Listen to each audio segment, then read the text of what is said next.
Bismillah. Assalamualaikum warahmatullahi wabarakatuh. Pada pembelajaran kali ini, Ustadz akan sampaikan pembelajaran terkait pelajaran pertama, yaitu mengenai dakwah Nabi Muhammad. Tafadhal soleh sekalian yang sudah memiliki buku SKI kelas 4 bisa dipersiapkan, duduk yang rapi, bisa mendengarkan cerita yang Ustadz sampaikan. Lalu setelah antum semua mendengarkan cerita dari Ustadz, tafadhal bisa mengerjakan kuisnya ya soleh sekalian. Syukron. Ustadz mulai. Yang pertama yaitu perintah untuk berdakwah. Setelah peristiwa turunnya wahyu yang pertama, Nabi Muhammad SAW tidak langsung menerima wahyu-wahyu berikutnya. Setelah beberapa waktu berlalu, barulah malaikat Jibril alaihissalam datang untuk yang kedua kalinya membawa wahyu yang kedua, yaitu surah Al-Mudaththir ayat 1-7 yang artinya, "Wahai orang-orang yang berselimut, bangunlah.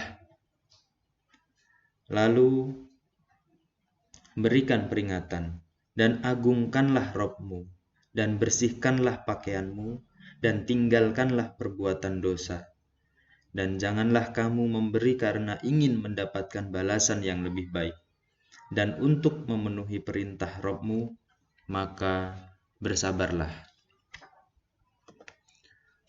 Dengan wahyu yang kedua ini, Rasulullah SAW diperintahkan untuk berdakwah, yaitu mengajak seluruh umat manusia agar beribadah hanya kepada Allah Ta'ala.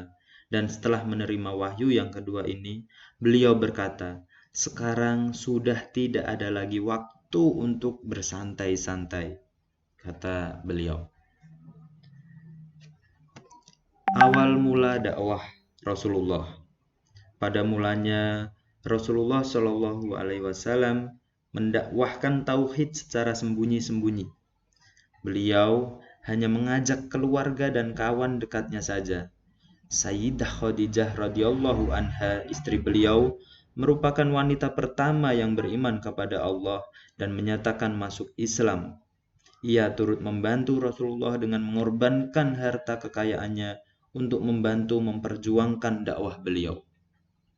Nah, suatu hari Rasulullah SAW sedang sholat bersama istri beliau, yaitu Khadijah radhiyallahu anha.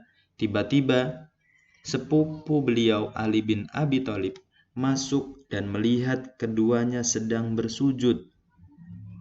Lalu Ali memperhatikan beliau dengan penuh heran sambil menunggu hingga keduanya selesai. Setelah Rasulullah selesai, Ali bertanya, "Kepada siapa kalian bersujud, wahai Rasulullah?" "Kami bersujud kepada Allah," jawab Rasulullah. "Allah dan Tuhan semesta alam. Allah telah mengutusku sebagai Rasul untuk mengajak seluruh manusia agar menyembah hanya kepadanya," jelas beliau. Kesempatan itu tidak beliau sia-siakan begitu saja. Beliau mengajak Ali agar beriman kepada Allah dengan memeluk Islam dan tidak ikut-ikutan menyembah berhala, seperti yang dilakukan oleh masyarakat Quraisy ketika itu. Ali meminta waktu untuk berpikir. Setidaknya ia akan meminta pendapat ayahnya, yaitu Abu Thalib.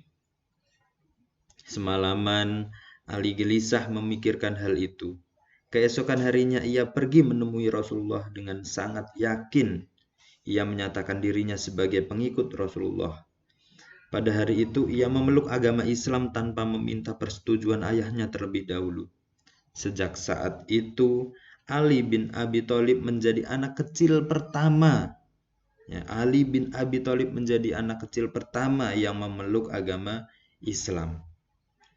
Abu Bakar radhiyallahu anhu adalah sahabat karib Rasulullah sejak kecil. Tatkala Rasulullah menyampaikan bahwa beliau adalah seorang Rasul dan mengajaknya untuk memeluk Islam, tanpa ragu, ia langsung beriman dan memeluk agama Islam. Abu Bakar selalu mempercayai ucapan Rasulullah dan tidak pernah meragukan beliau.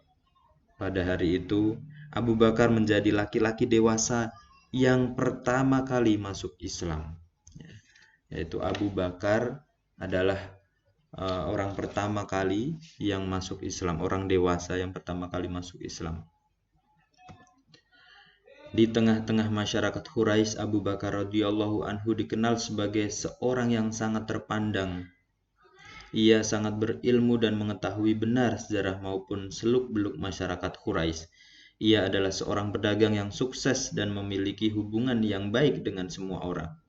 Setelah Abu Bakar masuk Islam, ia pun mengajak kawan-kawannya untuk memeluk agama Islam. Ajakan Abu Bakar ini disambut baik oleh sebagian teman-temannya, seperti Utsman bin Affan, Zubair bin Awam, Tolhah bin Ubaidillah, Abdurrahman bin Auf, dan Sa'ad bin Abi Waqqas. Setelah itu, satu persatu penduduk Mekah yang memeluk Islam dan mengikuti ajaran Rasulullah, mereka datang satu persatu menyatakan keislamannya. Di kemudian hari, mereka disebut dengan As-Sabiqunal Awwalun, yang artinya orang-orang yang mula-mula masuk Islam. Pengikut Rasulullah Shallallahu Alaihi Wasallam menyadari benar bahwa kaum Quraisy pasti akan menentang ajaran Islam. Betapa tidak, ya kan? Islam menentang penyembahan terhadap berhala yang selama ini diyakini oleh masyarakat Quraisy. Oleh karena itu, mereka melaksanakan ajaran Islam secara sembunyi-sembunyi. Mereka juga mendakwahkan Islam secara diam-diam. Mereka khawatir akan keselamatan Rasulullah apabila kegiatan mereka diketahui oleh kaum Quraisy. Nah, ini adalah gambaran keadaan masyarakat Quraisy. Lalu dakwah Rasulullah di tengah keluarganya. Setelah sekitar 3 tahun Rasulullah Shallallahu Alaihi Wasallam berdakwah secara sembunyi-sembunyi, kemudian Allah Ta'ala memerintahkan beliau untuk berdakwah secara terang-terangan. Perintah tersebut terdapat dalam surah Al-Hijr ayat 94 yang artinya, maka sampaikanlah apa yang diperintahkan kepadamu dan berpalinglah dari orang-orang musyrik. Perintah untuk berdakwah secara terbuka disebutkan juga di dalam surah Asy-Syu'ara ayat 214 yang artinya, dan berilah peringatan kepada keluargamu yang terdekat. Setelah mendapat perintah untuk berdakwah secara terbuka, yang pertama dilakukan oleh Rasulullah ialah mendekati kabilahnya, yaitu Bani Hashim. Beliau mengundang mereka untuk makan bersama. Mereka pun memenuhi undangan tersebut. Paman-paman dan kerabat beliau dari keturunan Bani Hashim hadir dalam jamuan itu.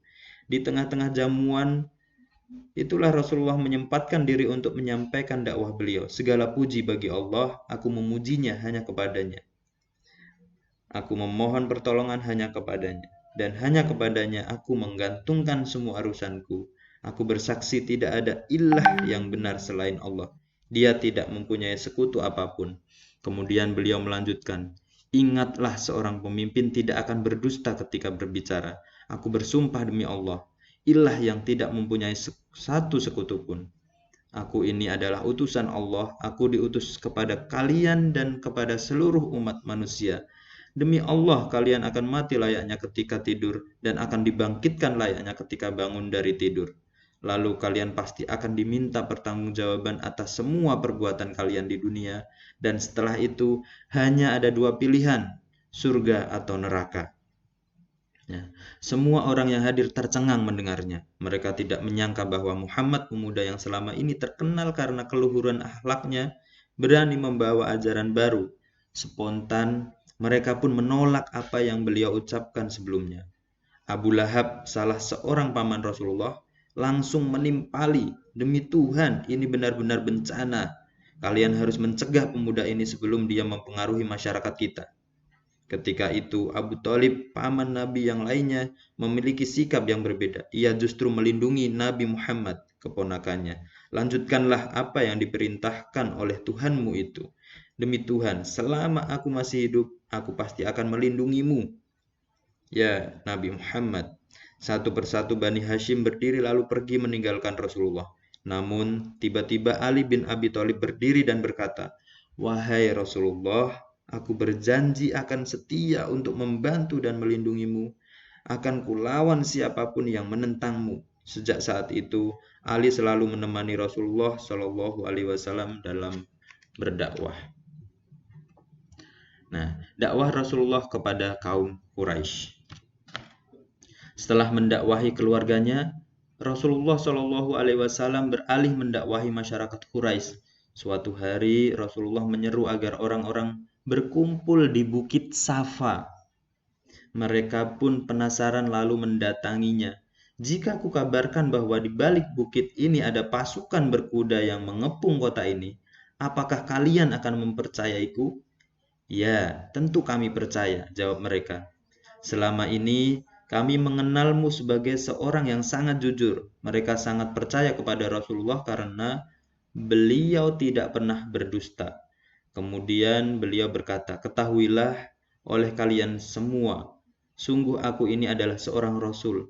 Allah mengutusku untuk memberi peringatan kepada kalian sebelum kalian ditimpa azab yang sangat pedih. Ketika itu Abu Lahab hadir di tengah kerumunan masyarakat Quraisy. Ia pun langsung mencela Rasulullah. Heh Muhammad, celaka sekali kamu ini. Apakah hanya untuk hal ini kamu kumpulkan kami di sini? Mendengar celaan itu, Rasulullah hanya diam dan tidak membalasnya.